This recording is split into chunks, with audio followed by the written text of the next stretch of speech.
Jacqueline. Thank you so much for watching. What I wanted to talk to you guys today about was about the iPhone X. So I just got it. I've had it like a grand total of 24 hours and I actually already have like a ton to say about it. So I thought I would hop on here and make this video for you guys. So you can see I still have even the plastic around it yet. Because before I'm not one of those people who can just, you know, walk around without a case all the time. So first things first is the notch. I know everybody was complaining about the notch. It doesn't bother me at all. Now, I don't know if that's because I got it, you know, kind of late in the game, so a lot of developers have already had a chance to, you know, embrace the notch and make their apps and their software, you know, work with it. It doesn't bother me at all. I found myself not even noticing it. It was like, you know, I'd been messing with it for like an hour, putting on all my stuff, and I was like, oh yeah, the notch is there. So didn't bother me at all. In fact, I thought it was kind of an interesting like line of demarcation, because on the iPhone X, because they got rid of the home button, you know, everything is entirely new experience. So swiping down on the upper right is now your control panel. Swiping down on the left is now your notifications. So that's one thing. I don't particularly care for the control panel swiping down from the right, just because, as you know, if you have a bigger phone already, if you have the 8, the 8 Plus, 7 Plus, whatever, it is, if you have like little thumbs and smaller hands like I do, it, you know, it takes a little bit of an extra effort, I'll say, to get up here. If you have like a, one of those little stoppers or a loop, you know, that helps a lot. But to reach all the way up here, it's not as convenient. So if you're a person like me that uses your control panel all the time, like I do for Bluetooth, I use the flashlight a lot at night, you know, when I'm getting my daughter, so those kind of things, it is a little annoying to go here. Now the bottom has like a little bar, so where the home button was, there's like a little bar. That I did find kind of annoying. So I don't know if you can see, so I'm gonna put this up. So this is just like a Wikipedia page. As you're scrolling up, I don't know if you can see, but there is a bar on the bottom and it kind of interferes with the text that you're looking at. So I found myself kind of like, it just felt like there was like an underline on each page, but that is like the home button. So that I did find a little bit annoying. The other thing with the phone, I can't say that I've noticed it to be like a ton faster. I'm going from the 7 Plus to the X. I can't say that I noticed it being a ton faster. What I did notice was the OLED. I remember going from a Samsung, a Galaxy S3 to an iPhone 5S, and not only did I really miss the bigger screen, but I also missed my like my OLED display. I've always been a fan of Samsung's display, so thank you Samsung that we finally have an OLED in the iPhone 10. So I know it's called 10, I know it's not really called X. Personally, I think X just sounds cooler, but you know, 10 is for the 10th anniversary iPhone. So you know, don't hate me in the comments. I do know that it's 10. You know, people were saying, you know, that the screen, you don't miss the screen going from a Plus to a 10. Now, personally, I won't necessarily say that I miss it, but it is noticeable. So if you look at them side by side, yes, the 10 is just full screen.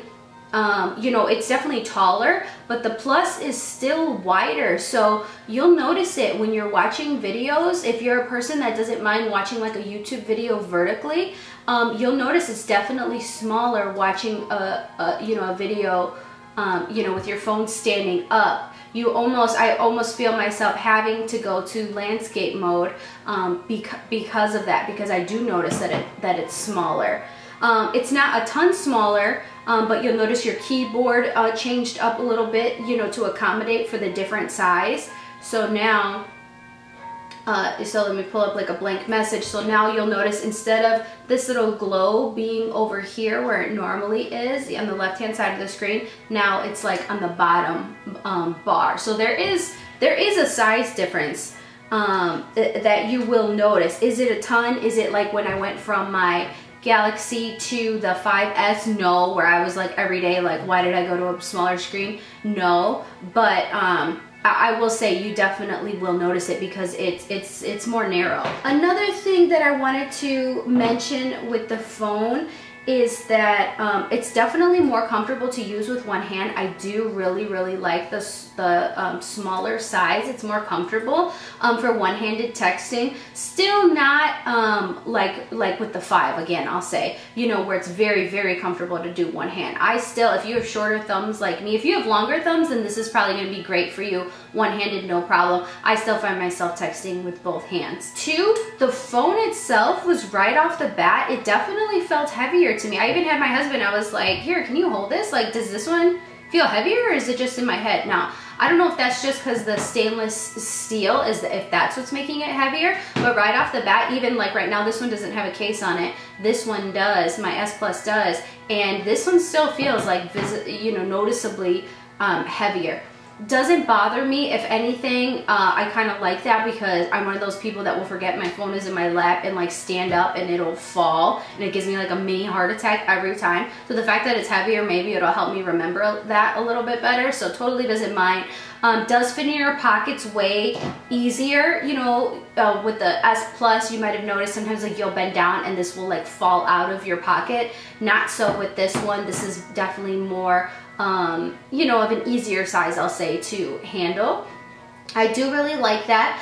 It is a slipperier phone. The phone is more slippery than any of the previous iPhones that I've had. I do think it looks really cool. Again, I'm not one of those people who can use their phone without a case. So, you know, the fact that, you know, it's like more slippery or looks really cool, that's not really, you know, a pro or con for me because I'm always going to have a case on it. Another thing I didn't like is when you go from the S to the 10, they make you get either 64 gigs or 256. So I have a 3-year-old and a 6-week-old, so I take pictures all day, every day.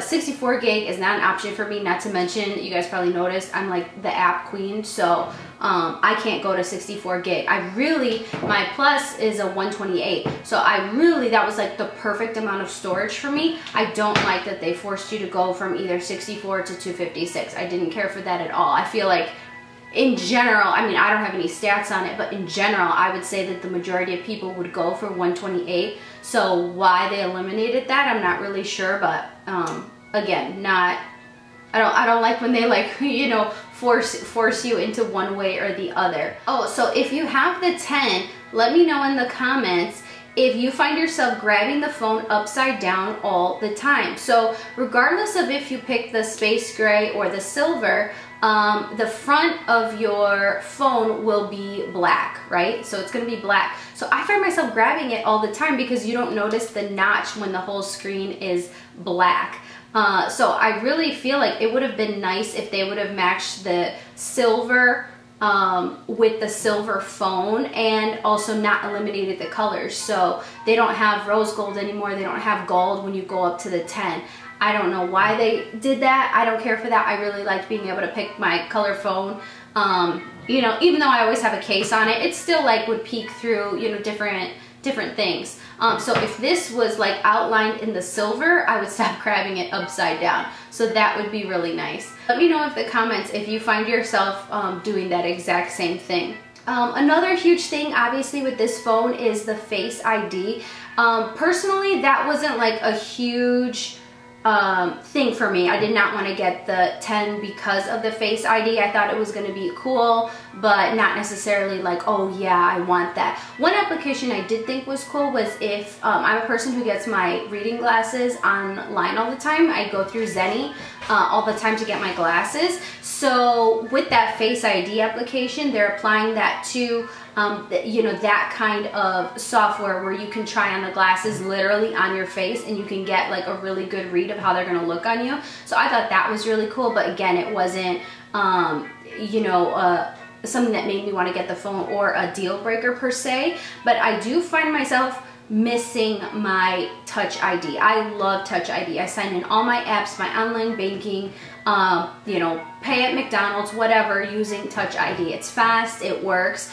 Face ID I still feel has a long way to go. Again, I've only had it a day, and I will say it doesn't work maybe 1 out of every 7 times. Now, not in normal conditions, you know, like right now I look at it, you know, and it's like seamless. When it works, you literally don't even notice it. You're like, wait, was my phone even locked? But when it doesn't work, it is annoying. So the fact that the tech is available to do a fingerprint ID under the glass, I feel like they kind of rushed the phone, because instead of going, okay, my Face ID doesn't work, fine, I'm wearing sunglasses, it's super sunny outside, I'm laying on my side in bed, whatever the case may be, I would like it to default to the fingerprint scanner. So I feel like, come on, that really should have been a part of the whole deal. But no, when your Face ID doesn't work, you have to go back to typing in your keypad, which I think is like, you know, 1 step forward, 3 steps back kind of thing. So I really think they should. Now I'm hoping maybe they're just not saying anything, and like in a future update it will have that. I doubt it, but that would just be really nice.